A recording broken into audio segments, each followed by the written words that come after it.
Hello, buddy, and welcome to Electric City Sentai Denzicaster, your weekly walk into the wonderful world of Tokusatsu. I'm Mike, and I'm joined this week by the foremost Saul Goodman impersonator on the planet. And I love that, by the way. I am Joe Gibkins' homeboy, Josh. Woo woo! Good to be back, Internet. Go check our last episode to see some comments that were left behind by Barnabas Bronson, if you want to get the joke. So, folks, today, it's just Josh, it's just me, and I'm even sporting the t-shirt this week. It's Johnny Sokko and his flying robot. We got 3 episodes of our show left to talk about, so 6 episodes left in the series. Mm-hmm. So we will get on to episodes 21 and 22 here in just a second, but as a reminder, time is ticking away. If you want a chance to win Ultraman Season 1, Volume 1 on DVD from us, you need to go back to episode 19 and 20, so that's our last episode. Go see what Barnabas said. But also, leave us a comment while you're there.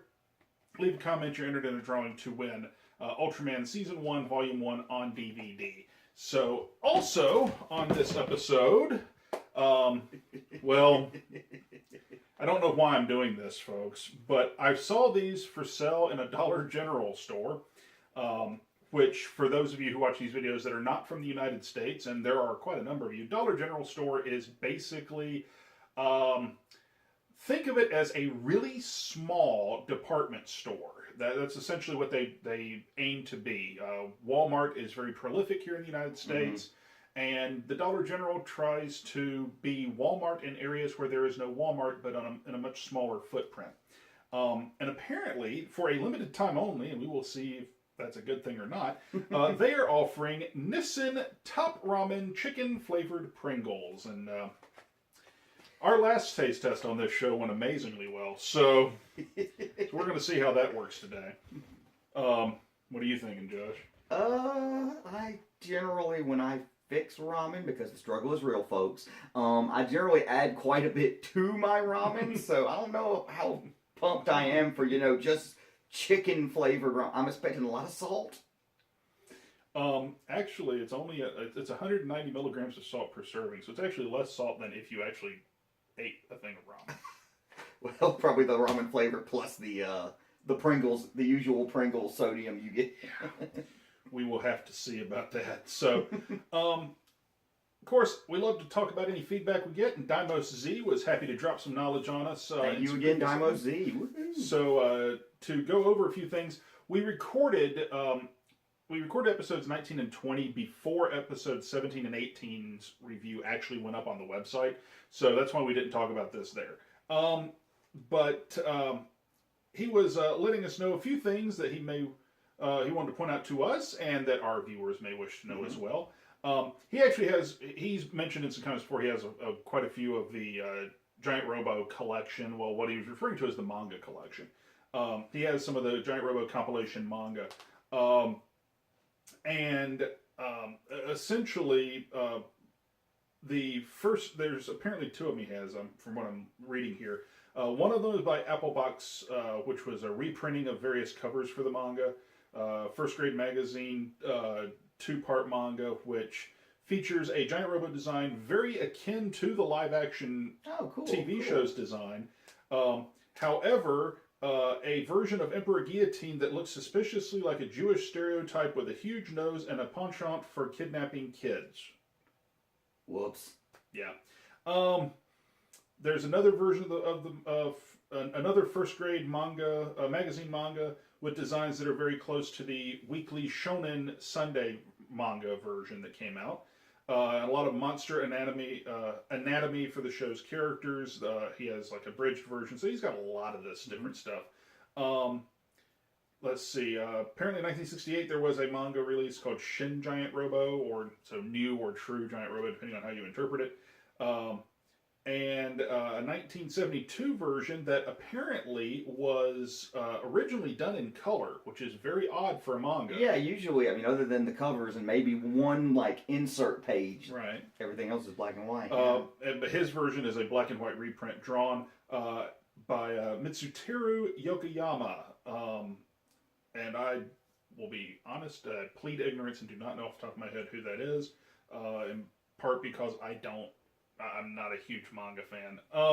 But if I had the chance to get some of the Giant Robo stuff, I definitely would not mind reading it. So lots of stuff he has there. We had mentioned that Shout Factory may put Giant Robo up on their streaming service at some point. He was just going to let us know that while Shout Factory up to this point, and they do not have it on their streaming service yet, MGM does do streaming for the show. Really? Although he thinks it may be a pirate version, I will virtually guarantee you it is.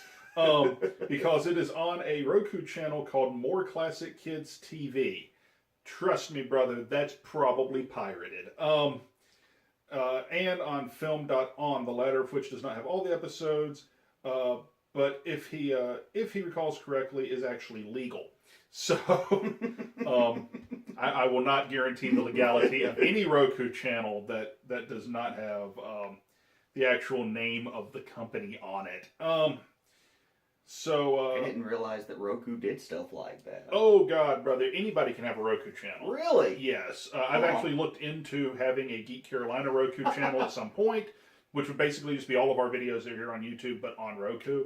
I will need to show you. In fact, we may do this. Well, behind the curtain, folks. Right after we get off here, I'm going to show you the Kung Fu Classics Roku channel, which has a plethora of Bruceploitation movies. Nice. So. Also said we should look up the Bullmark Giant Robo toy on Google. It's absolutely beautiful. I wouldn't mind having a Giant Robo somewhere back here on the shelves. That'd be nice. Yeah. And Akiyu, oh Lord, I'm going to mess this name up. Let me see. There you go. I know how to say the first one's Akio. So Akio Jishiyo. What he said, he took Japanese in school. Of Ultraman fame, also directed a Giant Robo movie. The script for it, almost directed a Giant Robo movie. The script for it was auctioned off on Yahoo Japan several times for what is roughly $400 US. Wishes someone in America could get a hold of it and translate it because he's legitimately curious about it. I've heard a while back that they were considering doing a Giant Robo feature film. I will virtually guarantee you any Giant Robo feature film that were to ever come out would be far, far closer to GR the animation than it would be anything in the original manga, I would imagine. Especially if it came out of the United States. Because it very much has a almost Marvel Cinematic Universe, evil and good superpowered organizations against each other. Yeah, and it's darker and grittier, and that's what American... feature films these days tend to gear themselves toward, for better or worse, which makes me very, very happy to see the upcoming Shazam motion picture because they are claiming that it is going to have a very golden age feel to it. That'd be nice. And I appreciate that. Have you seen the costume for it? Mm-hmm. Where the actual like Zachary Levi in the costume? Everyone's complained because it's really bright and all that. And he was like, oh no, that's what we were going for. It's Shazam. Yeah, what are you expecting? So, and then on our last video, 19 and 20, he does let us know, sadly, GR2 does not appear again after his demise in episodes 19 and 20. Although, for that matter, GR3, I didn't even know there was one, in the manga, never appeared in the television series, although a company called Marmot, which makes some wonderful vinyl toys, actually made a GR3 toy in the style of the television show. So just as an homage, sort of a what if. Finale, which he will not spoil, he claims is rather disappointing. However, folks, you'll get to see our reaction to how disappointing or not the finale is fairly soon. To us in a couple episodes. He also tells us that in canon, and I didn't get, if we totally missed this, if this is the case, in the canon, Harlequin, so Black Diamond guy, is Fangar. Apparently, in the draft of episode 13, Harlequin was supposed to be the villain and get blown up in the shed, but instead was killed off screen. The lore of the show, at least as it exists in Japan, was that Harlequin was basically built into Fangar, which explains why Fangar has all of these mechanical cyborg-like abilities. Huh. I meant... we completely missed that. I would have actually probably liked Fangor more if I knew that. the show is definitely fun, but he will not lie and not say that it's not ludicrous, because it certainly is. He does ask, however, I'm not promising you this one, Dimos. I will promise you that I will try to find the DVD of it, because I know it exists, but I'm not promising you we're watching what you're asking us to watch. He has asked that we watch Roboter der Stern. The German version of... Which apparently it's a German dub of the Hong Kong-made compilation adaptation film of Mock Baron. What? Which he tells us is subtitled in English and is about 99 cents on Amazon Prime. So, I don't know, Dimos. Maybe? it is only 99 cents. It's only 99 cents, but if it watches like it sounds there, brother, I don't know that we can be friends after we watch that. But we'll let you know. Also, definitely put a pin in that one, Mike. Yeah, we'll keep that one on the back burner. But also, and we had a few comments on one of our earlier episodes from a gentleman named Matthew, who is a massive Fangar fan. And everybody's got a fan. Yeah, no, Mike, more power to you, Matthew. Just that, like I said, I have not been exactly subtle in my love of which commander. My hashtag Spider forever. Spider. Okay, moving on. But one of his beefs with us that he took umbrage with in our comments. Some of it was with our opinions of the design of the character and the look and so on and so forth.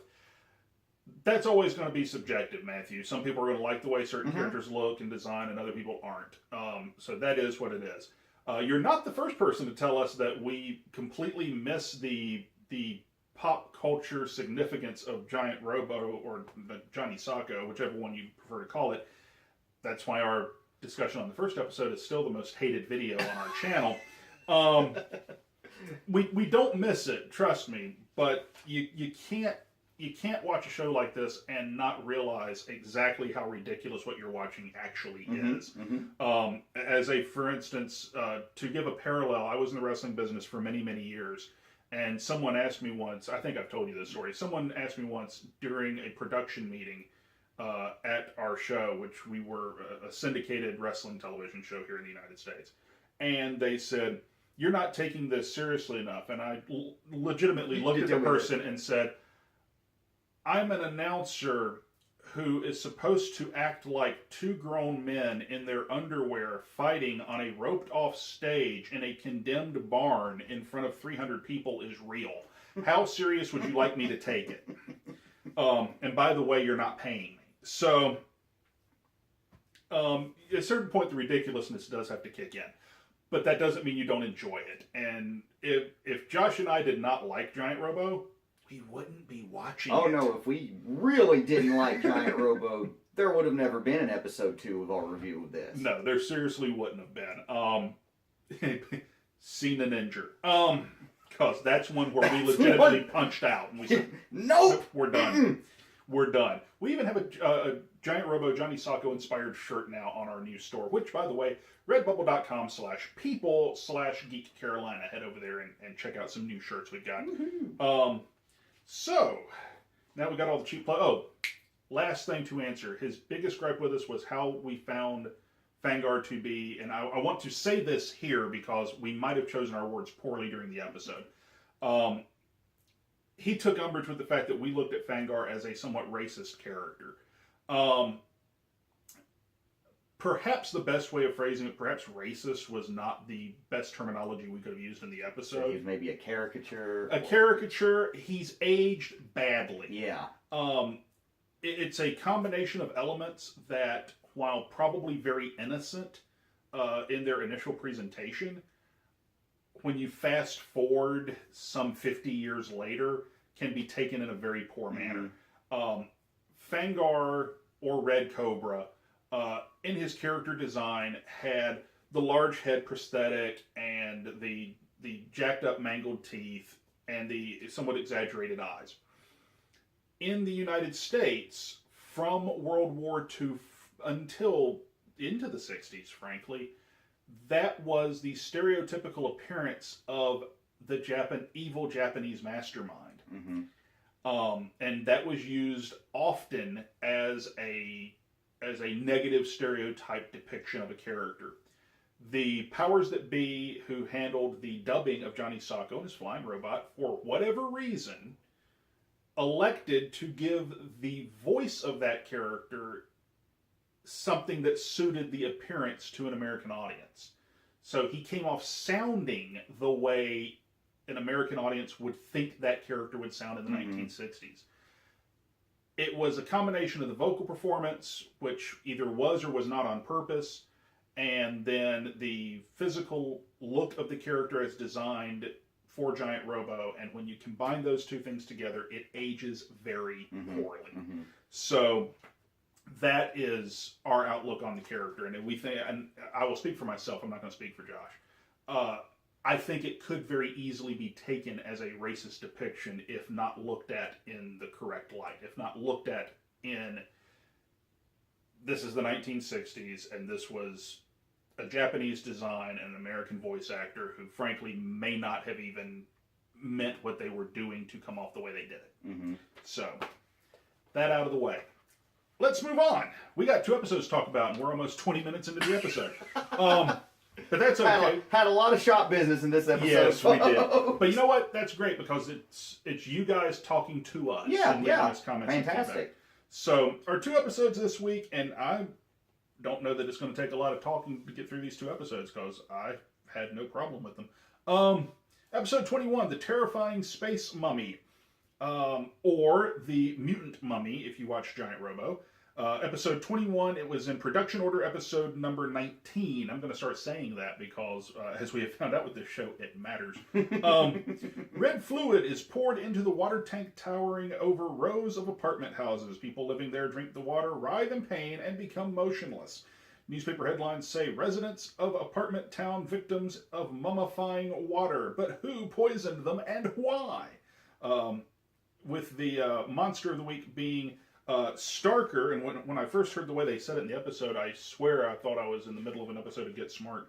I thought he called Steika. I thought they called him Stalker, actually. I was expecting Siegfried to walk in on the set for a second. But it's Doragon 2, if you're wondering where in the world that monster first showed up.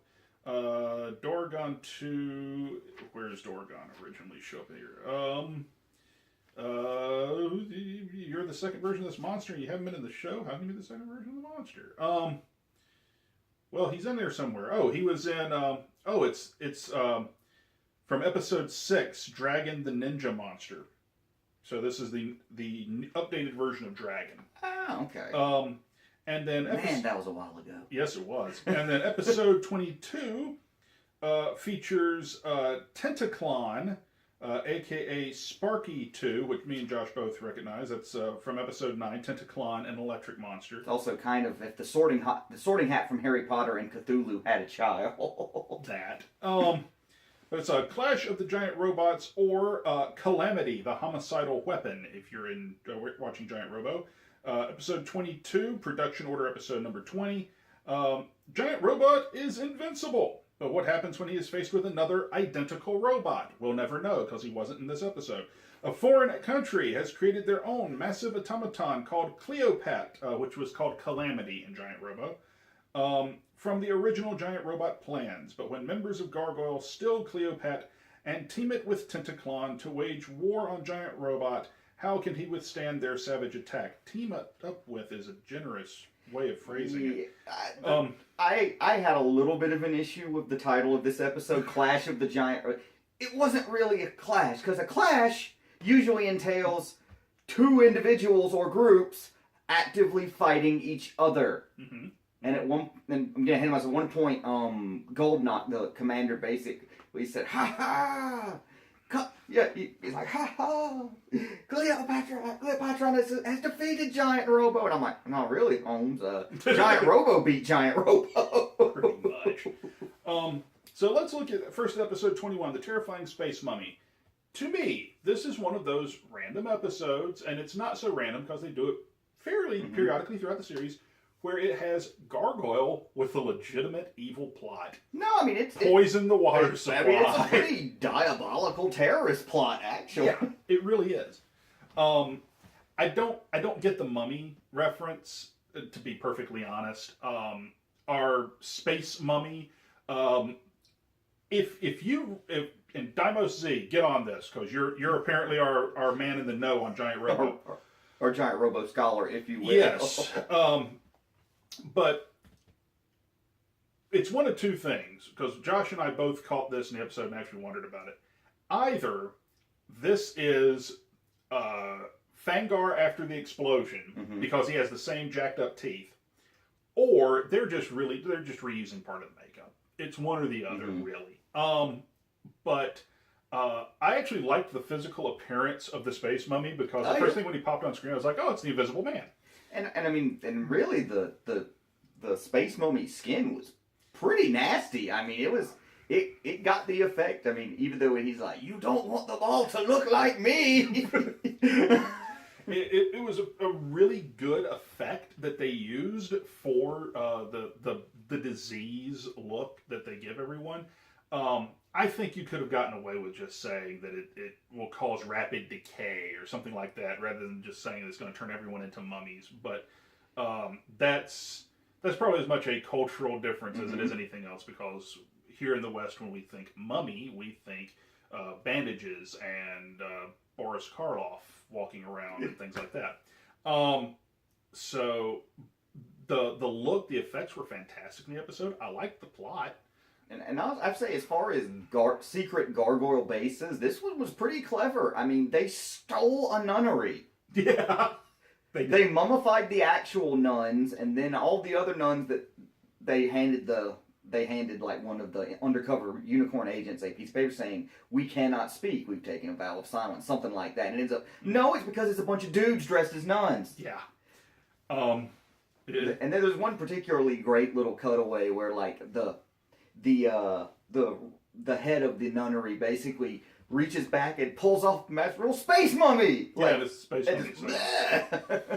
And it's a fairly effective shot too, because a lot of times when you see the shots like that, it's especially in older shows, the cut is really harsh, and it's very obvious that it's not what's going on. But here, they actually did a pretty good job of editing everything together for it.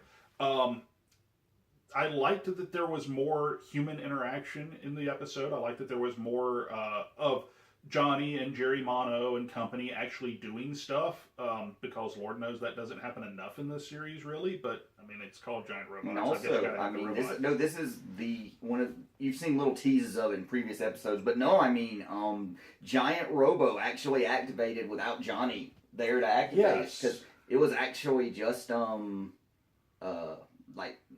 Mari. Yeah, Mari. Yeah, because Mari was. It was only after Mari pretty much like begged him to wake up and save Johnny. Because this is one of those rare cases where Gargoyle comes down with one of the Gargoyle commanders actually has a brilliant idea, and we've seen it happen I think once or twice in the series.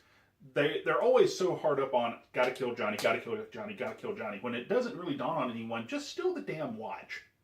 Yeah. And it dawns on the space mummy, and the first thing he does when he gets Johnny Sokko prisoner is he rips the watch off of his wrist. Goes, well, you can't control the robot if you can't talk to it. And so this is one of those episodes where the Gargoyle gang comes across as legitimately threatening bad guys. And throughout the series, if I've got a gripe, and we've got 4 episodes to see if it'll stay consistent, but if I've got a gripe with the show as a whole, it is the horrible inconsistency of our good guy and bad guy intelligence levels. Either Unicorn are bungling idiots and Gargoyle are incredibly intelligent, and it is only through sheer luck and having a giant robot that Unicorn saves the day, or it's completely flipped, and you can't believe that Gargoyle could shoplift a candy bar, much less pull off an evil scheme. And on the flip side, Unicorn, is not 1 step ahead, they're 12 steps ahead of them. So, this is one of those episodes where, somewhat rare, both sides, Unicorn looks effective, and the Gargoyle gang looks threatening, and I enjoyed the episode as a result. Clash of the Giant Robots. Oh, one other thing in the previous episode. No, straight up, the little girl Mari kills 5 people. She does. She really does. To be fair, she shoots 2 of them and then shoots a bottle of the mummification juice and sprays the other 3 guys with it. So we actually get to see our female equivalent to Johnny, our little girl, actually be an effective secret agent and actually go in the field and be a badass for an episode. Furthering my contention that she actually is the most competent unicorn agent. And she was a transfer, folks. Yeah. So then we move on to Clash of the Giant Robots, which is where we go back into, I think, stock plot territory for something like this. No, I mean, literally, they use stock footage, because in the beginning when the president of this made-up country there is... Fakistan. We're going to call it Fakistan. They are trying to impress that he needs a giant robot. They show him a greatest hits of Giant Robo beating monster ass. Yeah. So they basically show him a highlight reel for about 2 minutes. And then he goes on about how they need their own giant robot to protect their country and so on. And Unicorn immediately has reservations about it, and rightfully so. So we go from that to, well, they built the robot. We have no choice but to let them build it. We're being told we have to. Yeah, they were told by the Japanese government that they have to let them look at his circuits. And also another odd thing is they celebrate the robot's birthday in this episode. They do. So I mean, there's a cake. They have like little funny hats and they dance around. Lays. It looks kind of like Mardi Gras, to be honest. But they further 2 things in this, really. Number one is this is the most false advertising episode title in the whole damn series. There is no Clash of Giant Robots in this episode at all. There is a suit that stands there, I assume probably on a mannequin, for all that it actually did. But there were 2 giant robot suits. For those who've missed earlier episodes, there was a suit in the early production run that had a dark grayish color that was used as the GR2 suit with a different head, and then they used it as this suit for Calamity or Cleopat with a new logo painted on its chest. The Fakistan flag. The Fakistan national flag. Yes. And then you move on to the second half of the series where Giant Robo has sort of a bluish tint to it. Well, in the second half of this, or in this episode rather, they say that he has a new power that regular Giant Robo doesn't have. They built in this reaction system, this reaction defense that is completely automatic. If you shoot it, whatever you hit it with, that power gets reflected back at the attacker. And so basically it has the superpower of being able to aim ricochets. That's what it amounts to. It does nothing. It blows up a lot of tanks and all that stuff, but the actual robot does nothing. And I was expecting and wanting Giant Robo versus Giant Robo. But we didn't get it. However, for that reaction system, it was super effective because he goes back, like Johnny goes back to the well one time too many, perhaps, asking for the eye beams, right. and the reflected eye beam blinds Giant Robo, demolishes the robot's eyes. It does show us the first time, realistically, in the entire series that Giant Robo is actually in peril. Short, I guess, of GR2. Torazon in peril gets him a couple of good times. This is the first time we see, I think, real, true physical damage manifested on Giant Robo, is it not? With the eyes? Because there's a really great moment where this one, the Gargoyle commander that steals the robot is Goldenok, or the Golden Knight. It's Mr. Gold if you're watching Giant Robo, but yes, Goldenok. And he comes up, and again, plate mail, pretty baller stuff there, kids. But they're sitting there, and his henchmen are like, it doesn't work. It's useless. It can't win. It's like, can it win? No, of course it can't win. Yeah, Goldenok actually says, We should send Tentaclon, and Golden responds, "Fool, good. That's right. Tentaclon can't beat him." And then immediately one of the henchmen goes, "Well, should we run away then?" So we revert back to them seemingly being morons. They're able to steal a duplicate of Giant Robo that they can't control. That's actually, I think, what bugged me most. They established before they ever leave Fakistan with the robot that the damn thing's broken, don't move. I'm sorry, if I'm the bad guys and I'm going to go steal a car from a dealership, I'm not going to steal the one that doesn't have gas in it. And it seemed that Mr. Gold actually was kind of pulling a page out of Johnny's book. He was like, it has to work. Yeah. And, well, it kind of did. Well, he did have this, like, well, they're going to try to, here's the smart part of the ploy. They're going to try to destroy it, but the defense system on the thing is automatic. It doesn't have to move for the defense system to work. So I guess that in and of itself was a smart idea. But then the amended plan they had once Giant Robo was blind was to send Tentaclon in to dry gulch him while he's down, which was pretty effective. It was. A little bit of it started getting into tentacle territory, which so it's sometimes a little uncomfortable. But seriously, the other thing we do get to see is basically the Gargoyle versus Unicorn gang fight, which ends up with basically all the Unicorn dudes just getting knocked the crap out, including one dude who gets karate chopped in the throat by a 9-year-old girl and goes down like a sack of potatoes. Oh, and then of course, effectively Team Unicorn runs a train on Golden Rock. Yeah, they put the boots to him medium style, as Mike said during we were watching the episode. They just started putting boots to him. So effects wise, visually, everything in that regard, it was one of the better episodes of the series. They had some wonderful composite shots, some wonderful rear projection stuff. So from an effects standpoint, visually, the show is, now that we're in episodes that we know are later in the production order, it's continuously getting better. But story is still terribly inconsistent in places. There was one little moment at the end where Johnny flies up there, pretty good composite, and he's like, "Don't worry, we can build you new eyes." And Jerry Mono goes, "Gosh, he likes that robot a whole lot." They really like each other. And then it cuts to the chief, and the chief's like, like this very awkward not exchange between the two characters. But you know what I suspect? That I actually took that in a certain way. Over the last couple episodes, they've been giving a lot of human qualities to the robot.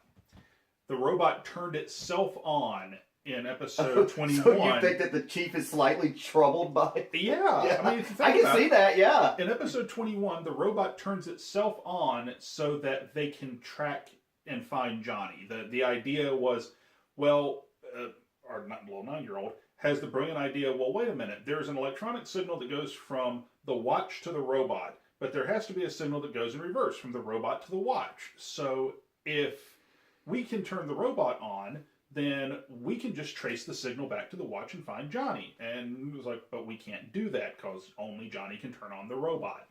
And the robot turns itself on so they can find Johnny. In this one, when Johnny says, hey, don't worry, we can build you some new eyes, the robot nods as if it understands what Johnny's saying, like almost as if to say thank you. Or, I know you can do it, or something like that. So we're starting to see that, and I'm thinking, maybe the chief is kind of like, why is this weapon why are we treating this weapon like it's human? And one thing that we didn't touch on, I just remember we didn't touch on the previous episode, was the ability that Space Mummy has with Starker to make it grow and shrink at his will. Yeah. At one point, Starker actually is the largest monster in the history of the series. Yeah, it's like 3 or 4 times bigger than Giant Robo, which they do with some compositing shots using rear projection and an action figure that frankly is not overly convincing. But hey, and we beat the gigantic version of Starker by pulling a new power out of our bum. The capture chain, which is more like a coil. Yes, which then they can superheat and use to blow things the heck up. Mm-hmm. So we got 2 more episodes coming the next time. It's Josh and I sitting down for Giant Robo, Johnny Sokko and his flying robot. So it's going to be episode 23, Dr. Angali, Master of Evil. Okay. And episode 24, Hydrazona, a terrifying bacteria. So that's our next 2 episodes that we're going to check out. And we are basically in the home stretch at this point because that puts us, we're in the final 4 episodes now. So, looking forward to the last 4 of Johnny Sokko? I'm kind of looking forward to, like, we started this however long ago it was, and it's kind of neat when you semi-binge something regularly and come into the home stretch. So I'm kind of looking forward just to see how it ends. Mm-hmm. I'm curious to see if it is disappointing or not. Yeah, well, Daimo, so we know you're not trying not to spoil it for us, but hopefully hopefully we don't find it quite as disappointing, but who knows. So folks, of course, if you want to help us out here on the channel, you can do that by heading over to either of our 2 stores, cafepress.com or redbubble.com/people/geekcarolina. Both of them just put /geekcarolina at the end. There will be things in one store that are not necessarily in the other one, so they're exclusives in each of the 2 stores, so check them out. A lot of the designs are in both places, so it's just your preference. Maybe there's different colors in one that you like better than the other one. But we have our new version of the Johnny Sokko inspired t-shirt, our GR style shirt here. Plus all kinds of other new stuff. We have a new Chopsaki Cinema shirt, the 100% pure Wata t-shirt that you guys can pick up. That one's exclusive to our Redbubble store. So go and check out all the new t-shirts. Of course, anything that you pick up goes to benefit the channel. We actually need a new tripod, folks. I'm holding the camera onto a tripod right now with a rubber band. Just full disclosure for you folks, because part of the tripod busted on us a week ago. Oh, no. Yeah, so I need a new camera mount. But yeah, anything you guys throw out there does help us out, and we appreciate it a great deal. Of course, hit the subscribe button. If you liked the video, give us a thumbs up. If you didn't like the video, give it a thumbs down. Either way, let us know in the comments below. And if you want a chance to win Ultraman on DVD, Season 1, Part 1, then you do that by, by commenting on our last video for Johnny Sokko, it's episodes 19 and 20, or this one. So just comment on either of the 2 newest Johnny Sokko videos, and you'll be entered in a drawing to win. Only 1 entry per person, and you can't be part of Geek Carolina, obviously. So, with that said, last time we did one of these, we went dark, rolled credits, and came back as if it was all planned that way, but it wasn't. It's that I forgot. But I'm not going to forget this time, folks. So, if you've made it this far into the video and all you cared about was our discussion on Johnny Sokko, thank you for watching. We'll see you next time. Now, if you want to watch me and Josh potentially scream in terror, well, I don't know. I mean, it might be good. Well, actually, if I can pop that, I want to get the. You want to get the. Here we go. I want to get the bouquet. Okay, so this is our Pringles Top Ramen Nissin Top Ramen Chicken flavor. Here we go. Ooh. Holy shit. No, I mean, it smells like that pouch of, like, yellow dust you get in there. And it looks like that pouch of yellow dust. That it's been canned. Okay, folks, so I'll hold this up to the camera so you can see the color of these Pringles, folks. By the way, in case you're wondering whatever inspired us to do this, there's a wonderful channel out there that sure as crap does not need me to plug them, but it's called Critical Eats Japan. Check them out. If you do check them out as a result of seeing us do this here, let them know we sent you.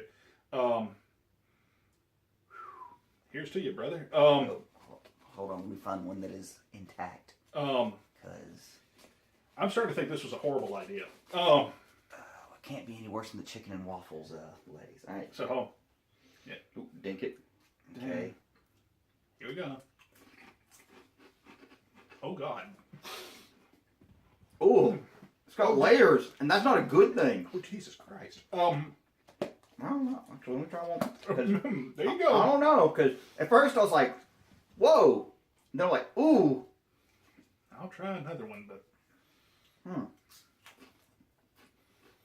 So, many years ago, Oh, this one's got a lot of dust on it. I'm going to regret this. I give them kudos, Pringles.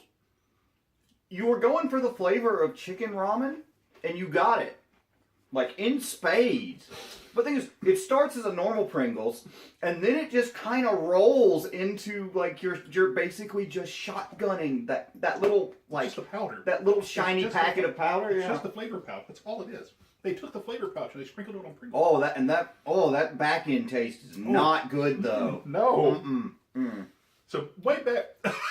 Why are you eating more? Because I don't mind it, Mike. I mean, I don't necessarily... I'm not going to go buy this, but... So back in the day, many moons ago, I ran an anime review website. And one thing that everybody on the channel had to do, we all had to review a movie called Dragon Ball: The Magic Begins, which is garbage. Mm-hmm. But we all had to do it. It was the rite of passage.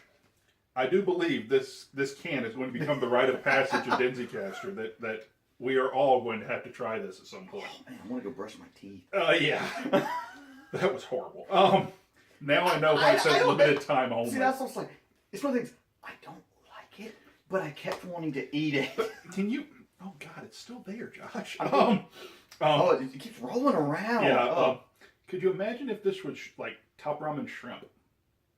Or top ramen beef flavored? Ugh. Or maybe that creamy chicken? Because it does stand to reason that there are quite possibly other top ramen flavored of these chips out at different stores. Yeah, possibly. That's... This was rough, folks. So yeah. Normally I'm a fan of many varieties of Pringles. Yeah. That is not one of them. I'm going to sit that back here behind me now and we'll save that. Possibly go gargle with Drano in a second. Oh. So folks, until next time, you can check Josh out on Chopsaki Cinema. I'm Mike. Thank you. I'm Josh. Oh. We'll see you next time on Denzicaster.